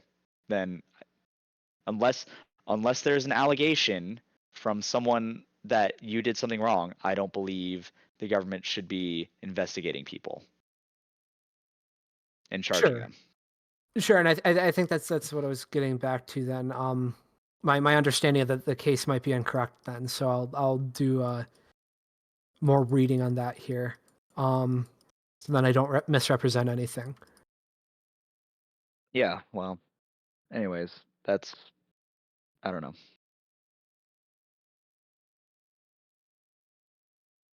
Okay. Yep. Well, all right. We're at about 1 hour 20 minutes. I have a couple more things to talk about, but we can get on to the other legal case that was the civil rape case that Trump faced. Mhm. Yeah. Mhm. Yeah. Okay. Well, Send it. the rundown was Eugene Carroll, back in 19 something, probably the 80s 90s, said that back in the 80s or 90s, Eugene Carroll and Trump went into a clothing store mostly empty, and they were trying on some lingerie, and he had raped her, or at least sexually abused her in some way in one of the stalls. Okay. Yeah. Well, It's the big. I think it's pretty clearly bullshit. Okay. Why? Oh, go ahead. Why? No. Why? She literally had no evidence of it at all. Well, she had enough evidence to uh, show that he did it in civil court. The the threshold for civil liability versus criminal conviction is way lower. I know. Criminal conviction requires beyond a reasonable doubt. Civil liability just requires a preponderance of the evidence, which is incredibly vague. Well, the preponderance of the evidence, there was enough evidence to show that he did it. So No. Hold on. That does that is not an objective measurement. A preponderance of the evidence just means, can you get the jury to believe, yeah, he could have done it? yeah, and That's there's it. enough evidence Which to show that consider yes, he could have done it. Yeah. I mean, this is New York, where it's very So blue, and a lot of people hate Trump. you don't think I don't that think it's that much of a stretch. you don't think that Republicans live in New York as well? I do not believe there are enough Republicans to make up a jury. You don't even need a unified jury in a civil case. It could literally be a majority or a slim majority, Sure, and but you could still also, win. also in some, couldn't it also be for was it criminal court? There's a time limit on in which you can bring charges up. Yeah, exactly. This was well outside. Well, hold on. So statute of limitations is misunderstood. It's not like if like let's say there's a statute of limitations of 20 years and let's say I murder you, Sonic, and then we go 20 years in one day. I can't just come out on the 21st in one day and say I murdered Sonic and you can't do anything to charge me because it's been 20 years, so it's outside the statute of limitations. That's not how that works. I So mean, yeah. Well, then you'd get into I mean, well, yeah, but this is he never did that though. It was E. Jean Carroll that brought it up well, and many years But later. Eugene Carroll also, well, yeah, but I mean, even like in theory, yeah, it could be outside the statute of limitations, but it's just from the statute of limitations apply from the discovery of the crime. So, like, in theory, Eugene Carroll could have, had the evidence all these years and whatever, and then she could have said, well, actually, I've been dealing with all this trauma for years, and I have finally come to terms that it was rape and blah blah blah. Well, And then, in theory, he could be charged. well, So she has been to it's not therapy. outside the statute of limitations. She has been to therapy for this, and I actually did look into this, and even the therapist said, yeah, she has some trauma reflexes from this incident. Uh, so Okay. so even and then I'm very also skeptical. there was also she had called one of her friends or whatever right after it happened and told them about it. And there's phone records from that as well. I'm pretty sure. Uh, Phone records? What do you mean phone records? Like a like recording? well, like, no, not recording necessarily, but like a like it shows that yes, she did make a call around the time it would have happened, and then also with Trump And being uh, contradictory in his statements, saying like, "Oh, we never met," but then there's several photos and videos and stuff of them being together, even going to dinner on a couple occasions. okay, so you trust that a phone call that happened at a certain time and a therapist saying, yes, there is trauma and it was probably caused by that. You believe that is enough evidence to prove that Trump raped somebody. Well, there's that's just a couple things. So there was a couple other stuff as well that made it more plausible that he could have done it. Yeah. Like what? Well, like I said, there was well, it's not just a phone call or that, but it was also photos of that they actually knew each other. They had been together on several occasions, dinner. So it's not like it was some random stranger like me saying that he did it. It was someone that he actually knew. And when it comes to a lot of rape cases, it tends to be the case that it's people that you know. It's usually not a random stranger. Okay, so again, so is that all the evidence that exists? Um there's probably a couple other things, but it's not coming to mind directly. Okay, but with that evidence in mind, do you believe that is enough evidence for you to agree with Eugene Carroll that what she claims happened did in fact happen? Her story, basically. Not 100%, but there is a plausibility to it. Yes. Okay. Well, I mean, okay. Well, this is civil, so I mean, like, Yeah. it sucks for Trump that he has to pay this, but like, it doesn't mean anything really, so I really don't care. And McGuire, what's your? If Trump, if Uh, oh, sorry, go no, ahead, I McGuire, was. go, Well, go, go, go, go, go. okay. Yeah, no, I agree. The threshold for proof is a lot lower under civil law. So, or in civil matters. So I think it's a little harder to draw conclusions from that. Especially given, you know, like this trauma reflex thing and all that. I think you're entering the territory of what can kind of be considered medical quackery. I mean, I think first of all, the licensure of what a therapist is, right? That can mean a bunch of broad things. In medicine, it doesn't necessarily mean a specific doctor or something. So there's questions of qualifications, and then, you know, defining what a trauma reflex is or whatever. It's sort of a weak piece of evidence, I guess. And I think drawing conclusions from that just because it made it through a civil case is um, a little dicey. But I mean, it is, well, it is accurate to say that he is civilly liable rapist, which is, that's true. right, Yeah, He but is, right. that doesn't But mean anything. well, yeah, it you can does, be a civil liable or anything. uh, it showed the preponderance of evidence was enough that he could have done it, and it doesn't look good if you're trying to run a campaign. So I think it would hurt him. Oh, certainly not.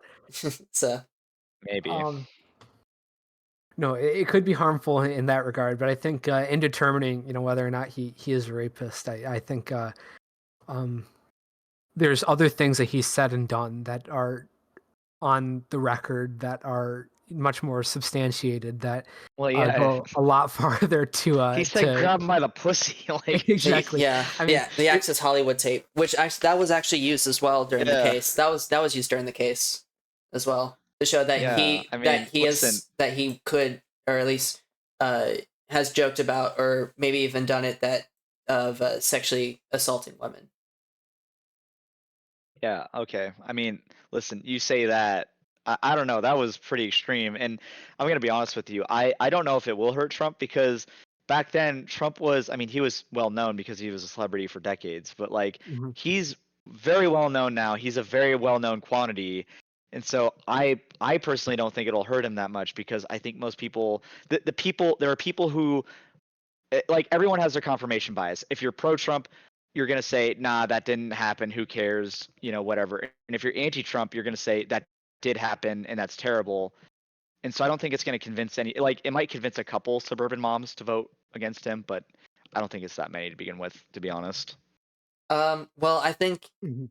for a lot of people, uh, there tends to be like a gradient, right? So you'll have people who are diehard Trump fans, which is a minority, and then you have a couple people who are like more so Trump, and then there's some people who are like, I'm voting Trump, single issue or something like that, right? Um, but it's usually a gradient, and I think it could sway people to either vote third party or even vote Biden. Uh, Not a large amount, but at least like that small amount that's like on that border to move somewhere else. Mhm. I kind of disagree. I think most Trump supporters, you know, self-described Trump supporters, they're diehard. They'll ride or die for him. That, like, for me, there's three types of Trump supporters. And they roughly divide into thirds. There's the diehards. There are the inside Republicans who are going to vote for Trump, like Ben Shapiro, you know, hold their nose and vote for Trump. And then there are the ambivalent, kind of middle of the road people who, I think, are they just look at the economy and things like that, and they vote based on how their wallet feels. And I Okay. think those are the three main Trump supporters. Oh. Would you? People who Oh, would generally be dissuaded, I think, whether or not there's these sexual assault allegations. There's also I think I don't know it off the top of my head. It's like over 70 felony cases Trump is facing across the nation right now. like 94. Um, Yeah, it's a lot. yeah, so I think ultimately this is a drop in the bucket.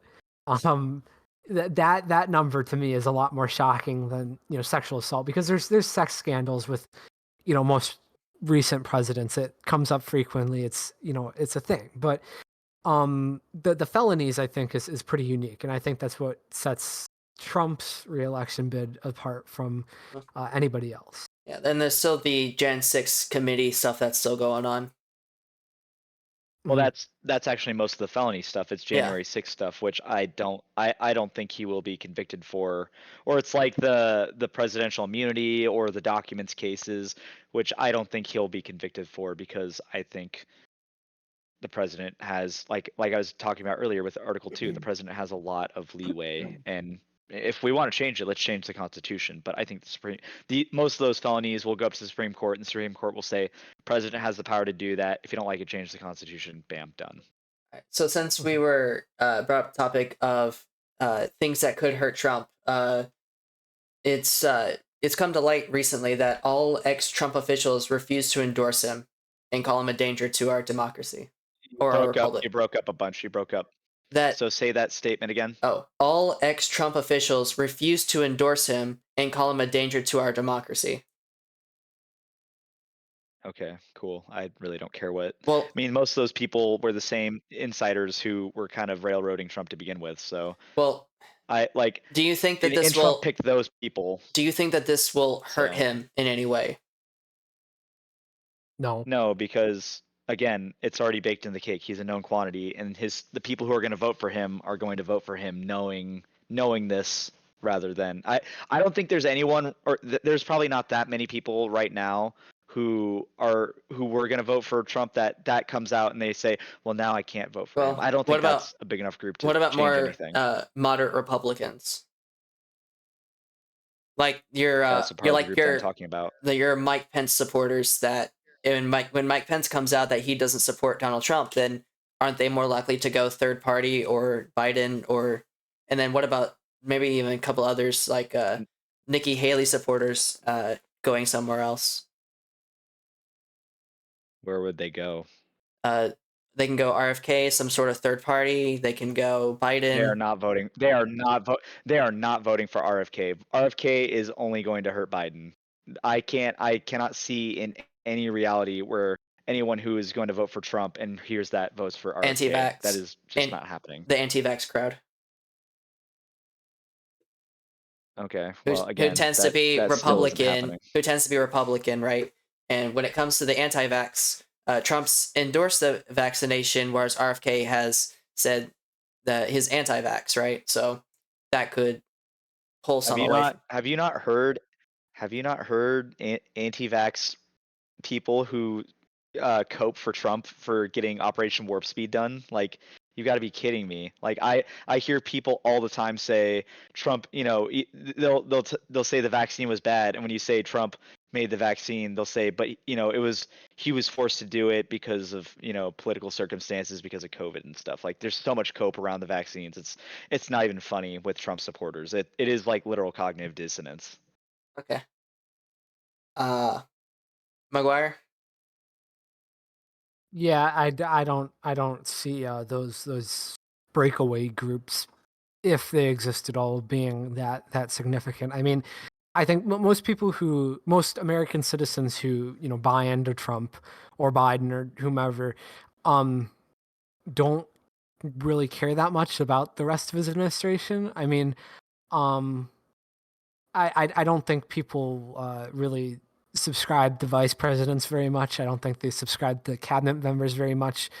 Um, the vast majority of the American voting public buys into the president, and that's it. Everybody else is accessory to the president, but um, they're only significant insofar as what they say in regards to the president. If that makes sense.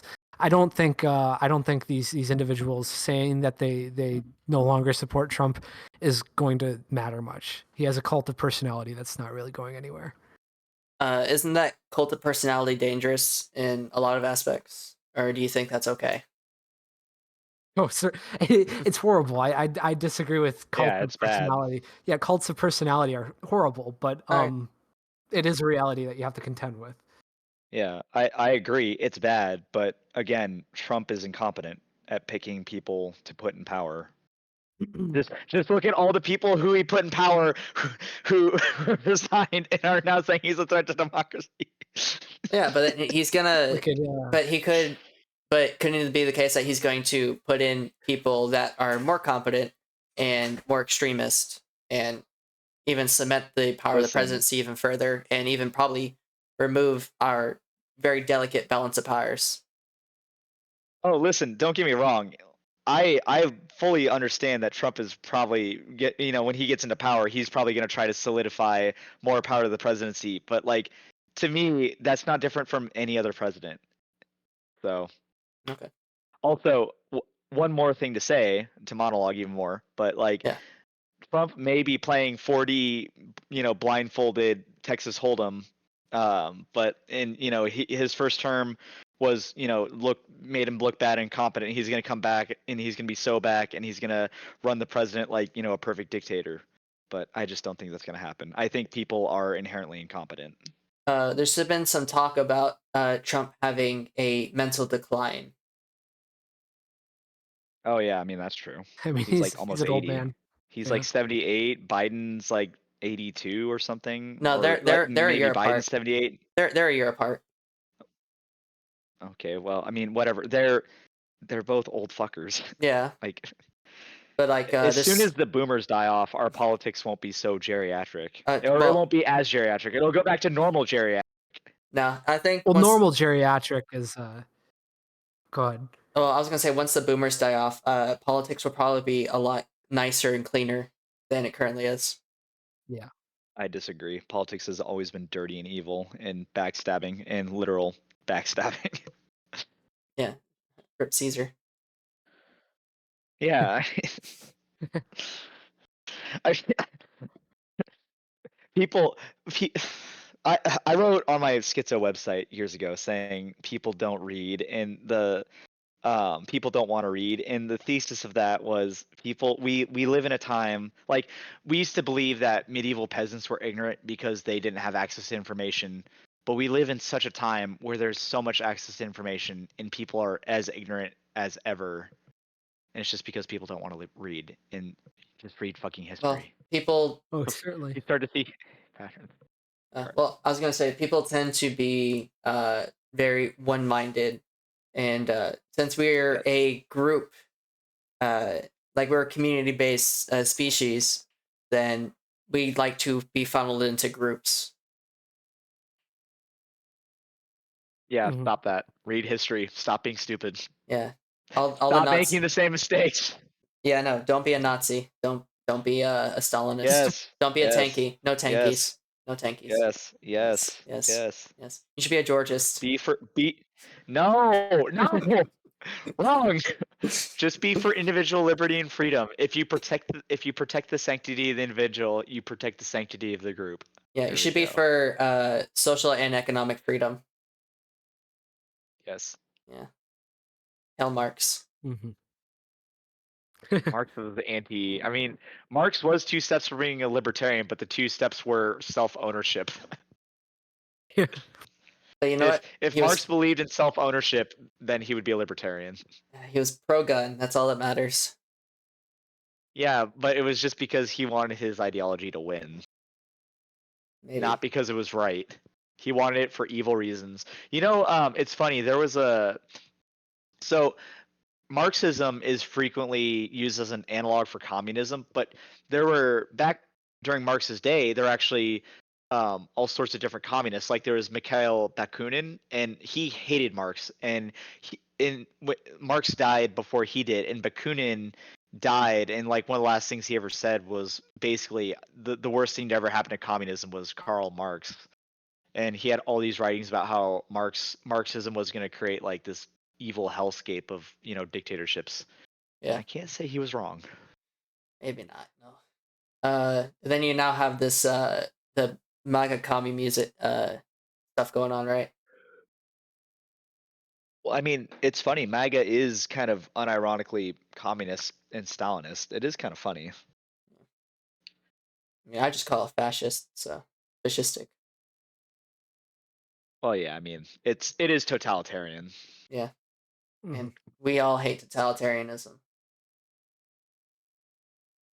Yeah, Nope, not cool at all. Yeah. Thumbs down. yeah, Which is why you should all be Georgist. no, All hail our I king, disagree. Listen, Henry George. if you Sonic, if you totalitarian me to live under Georgism, it wouldn't be the worst system on Earth, but I would still be very unhappy. I don't know. You might be happy because less taxes overall. So But taxes to begin with, instead of fees for services rendered. you're in society. It's was it the Joker Society meme? Where He's literally me. he's I sometimes feel like the Joker whenever I write on my website and I'm writing about something. I sometimes do feel like the Joker. which version? Heath Ledger. Heath Ledger, of course. Rip. I miss him. I wish because he shouldn't have because died. well it's because the Heath Ledger Joker I think had a good pulse on what people were, which is people are selfish animals that are in it for themselves, Yeah. and that's why they act the way they do. And Was I he do agree. right? So you think he was right? Yeah, I Yeah. think he was. Okay. I think there are very few people, good people like Batman, who exist, and most people are um, not not intentionally evil, but they're accidentally evil. It's like so. All of our phones are basically made by slave labor in China, Hmm. more or less. But we're still okay with it because we get the cheap phone. And you're not a bad person because you purchased an iPhone. Like you, Well, like you are you because you you should don't get think you're a Android. bad person because you well or well I have Android, but Yeah, exactly. The better one. you're not a well, okay, but you're not a bad person because you purchase a product, but you don't think that, but you actually are because that product was made by, little kids in Africa digging cobalt in the dirt and digging for rare earth minerals, and then that getting shipped over to China Okay. and made with slave labor in China. So like you are by proxy committing evil because you help facilitate. You are a chain in facilitating an evil system, Are there any and good it's just people? because you're selfish. If there's a good person, who do you think it would be?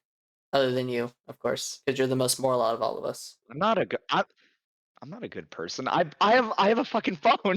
I've contributed to the evilness. Now I've tried to mitigate that by I like to cope and say I buy used phones, so I'm not buying the newest phone. But I mean that phone was still manufactured with slave labor. So like Just make I'm your own by no phone. means a good person. What are you Just talking? just make your own phone. It's literally not possible. Like you can't Not even with make that a toaster mindset. by yourself. Yeah, not with that You can't. mindset. It's not possible. Just mine your Like own cobalt. you can't Minecraft build like a phone. It's just not possible. Well, not with that. Not You with can't that. start from the Stone Age. Just don't dig straight down. You'll be good. You'd be spending so much energy trying to like there's a reason why human development took literally tens of thousands of years to get to where we are today because it took that long to build up enough energy stores and reserves to build the knowledge to build the society we have today. Yeah, So, yeah. No, you're just not trying hard enough. fuck It's you. it's a negativity. It's a negativity issue. Yeah, yeah. Get Jesus good. Christ. Get good, scrub. All I'm saying is now that we know we're doing bad things, let's stop. Let's Yeah, stop being bad. Now that listen, people in the past didn't know they were evil, so let's give them a pass. But we know we're being evil, so let's stop being bad. yeah. Can That's we why do we should that? support No. slave labor in our homeland because we consider that to be good. You can only enslave your children because they aren't people to begin with. Dang. Yeah, they're not people, so we should be able to abort them up to 18 years when they're an adult. I mean, listen, Late listen. term. Let's be consistent. Let's be consistent. If abortion's gonna be legal, you should be able to abort your kid up until 18. Depends on how you identify what a person 21, just is. to be safe. Yeah. Depends on what Yeah. you define a person Oh my as. god. Here And we go. Here we go. Everything revolves around abortion in Yeah. the end. Some people we know, one of our friends, very close friends, would probably agree that black people aren't people. So Oh. same with women Don't forget women. Ne- women. never ask a libertarian what the age of consent is, especially True. if you work at a school. But that's a different conversation. Oh, I forgot about that. Oh, I'm still scared, but that's I a am different too. They discussion. need to be on a watch. Would you say that the state should exist and the government should exist solely just to watch these motherfuckers?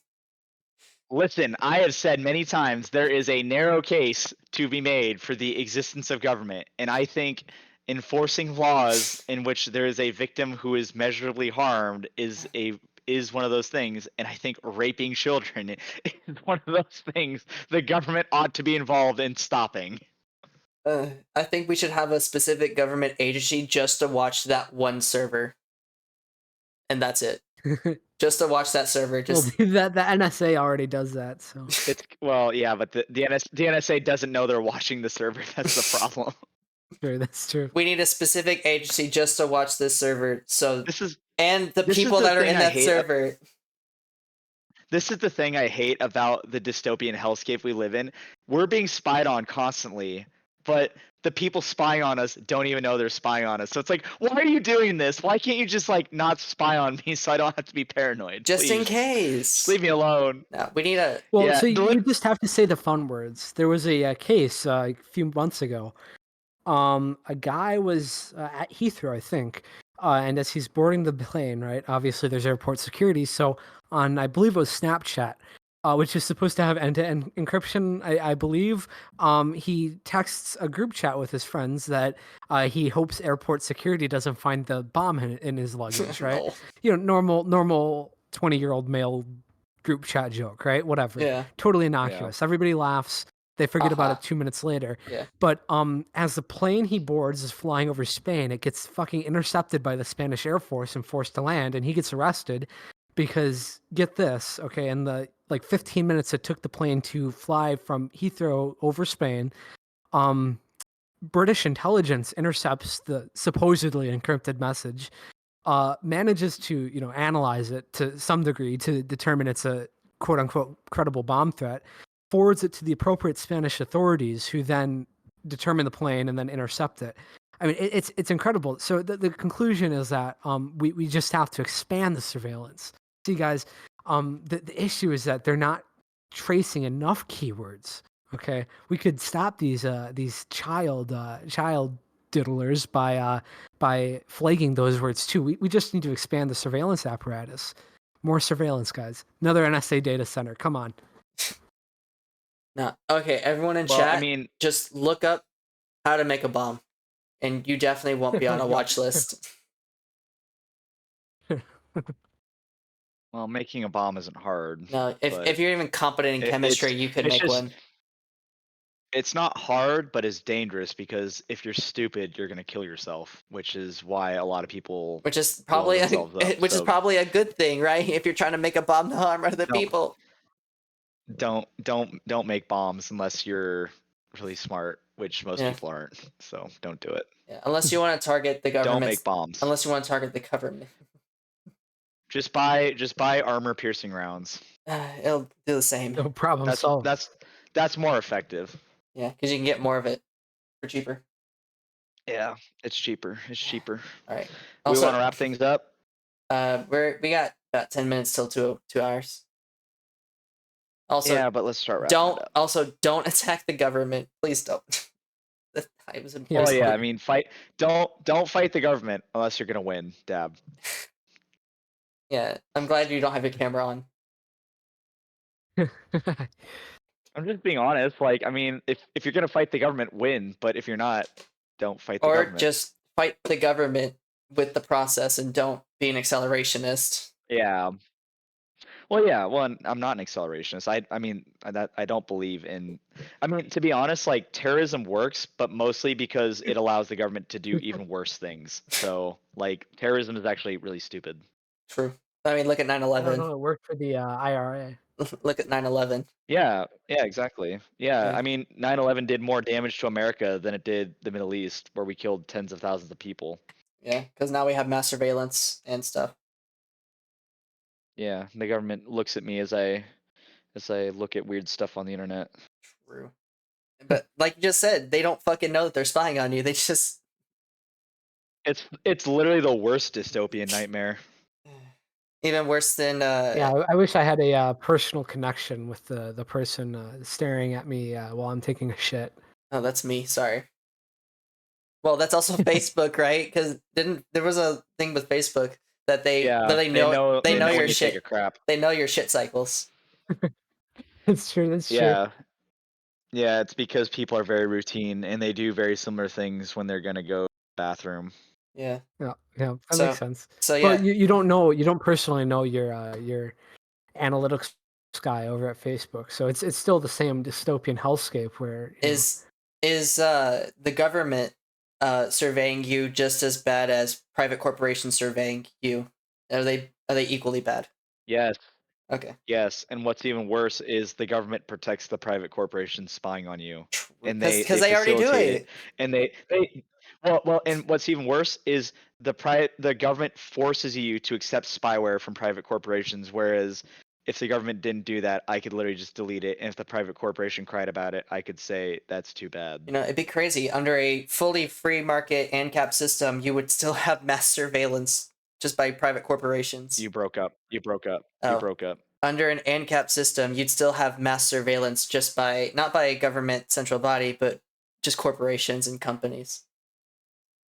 Yeah, but you could at least delete it. They wouldn't force you. You wouldn't be forced at gunpoint to accept it. Like you are forced at gunpoint right now to accept spyware on your computer and in your phone and stuff, but from private corporations. But if there was no government enforcement, you wouldn't have to. You could in theory design a way to free yourself from it. I the mean, the solution is just no phones. Switch over to Well, true. yeah, I amateur mean, radio. There we Yeah, go. we should be well, I mean, Anprim. I agree with that. Which Anprim. Well, no, well, no, ANPREM doesn't work, but I'm trying to get my ham license so that I can set up HF email with my buddy. Like we did TAC chat in the There we Marine go. Corps. Like I kind of want to do that with my buddy. We would just Yep. send each other spicy memes all day.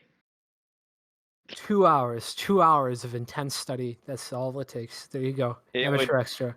well, Bam. well, but the thing is, the bandwidth on HF is so low that to send a meme, it would literally take like a couple hours, but it would be so worth it. I don't know. I don't do scan television shit, so you'd probably know more than me. It's not television, it's HF. Yeah, isn't no SSTV is the mode people normally use for images. Listen, man, I don't know. I was just a radio operator. I don't know shit. I'm a fake expert, not a real expert. Although one of my guys also had a ham radio license and he was super duper smart, but that's a different story. Anyways, let's wrap it up. All All right. right. Book report. Let's wrap it up. The book stuff, right? Book Y'all, report. yeah, y'all want to do y'all's first? Okay. Delta, go ahead. I gotta think Why do something I up. always have to go first? Because you're the one that reads all the time. Okay. Well, I mean, personally, I'm looking at my bookshelf right now. I'm looking on a website for a book. Oh. Okay. Here's a good one. Oh no. So, McGuire, do you know our mutual friend that we always talk about from Sure. Norway? Yeah. Okay. Okay. I'm going to recommend his book, Nationalism, second edition by Peter Alter. Oh boy. That was an Okay. interesting read. Well, let's throw this up here. Nationalism. That was an interesting read. And after what you told me about our Norwegian friend, it makes a lot more sense why he recommended me that book. Yep. Just judging. Oh, okay. Great cover page too. Okay. Yep. Yeah. Yep. Okay. Okay. I gotta pulse on what this is. Yeah. When we had that conversation on New Year's about our mutual, I was like, oh, that's why I read that book. Okay. Yep. All right. Yep. There we It all go. comes together. It all comes together. It would also apply to today because I would say that Sonic would agree with a lot of the premises of the book and apply it to Trump. So Oh, okay. I thought this was an insult for a sec. Okay, gotcha. no, Makes sense. it's a good book. What It's a book? good book, What book but was I it? like What was it again? Nationalism by Peter Alter, second edition. That's the one I read. Peter Alter. Okay, got it. Yep. Cool. I think it's Romanians on the front. I don't know. Whatever. Yep. Yeah, Yeah. that's the Romanian flag. Yeah, Yeah. I know my All right. flags. Very cool. Yeah, what you got, Mister McGuire? You know what? I pulled something off the shelf that's very near and dear to my heart. The beginnings of Western science. David C. Lindbergh. Um, actually, a pretty interesting. It's technically a textbook, but it's a very interesting Textbooks are good. overview of. They're incredible. I have a massive shelf full of them here. And this is one of the few humanities. Very very nice overview into the development of modern science up to the 1400s. I think it's great reading, especially nowadays with people treating science very religiously. It's good to get insight into how the institution of science came to be, and what people what the roots of what people worship nowadays kind of is. So yes, beginnings of Western science. Good textbook. Nice. And then I pulled this one The out of my ass. The roots. Oh God. So I pulled this book Yeah. out of my ass because, well, it was just looked at a couple books, and I'm a big immigration guy. I love immigration. We should have more immigration, absolutely. So this book is called "This Land Is Our Land," and it's an immigrant's manifesto. That's yeah, "Our Land Is Our Land," and immigrant's manifesto. It's just basically about one of the problems faced in America. Uh, and it talks about anti-immigration sentiment in the U.S. and why it's unfounded. You And broke up a bunch well, fuck you. It talks about later. fuck you. Yeah, it talks about Later. anti-immigration sentiment within the U.S. why it's unfounded, and it talks about how a society can be more welcoming and inclusive towards immigration. So Oh, I find that very Very well. disagreeable. Very well. yeah, I love They're immigration. taking our jobs. They're taking our jobs. Alrighty. All right. Cool. Alrighty. Send all immigrants to Sonic's house. Yes. Send all big booty Brazilian chicks to Latinas. my house and no Brazilians, and send I don't know. Send all neo Nazis to McGuire's house. Yeah. We'll deal Sounds with like a kinky time. we'll deal with them swiftly with the wood chipper, and then we'll party with it. Feet first. Then we'll party with the immigrants and the nice Brazilian ladies with the big butts and titties. Dude. Yeah. Anyhow. Anyways. Well, there we go. That's it. That's it. Y'all have a good night. Tremendous.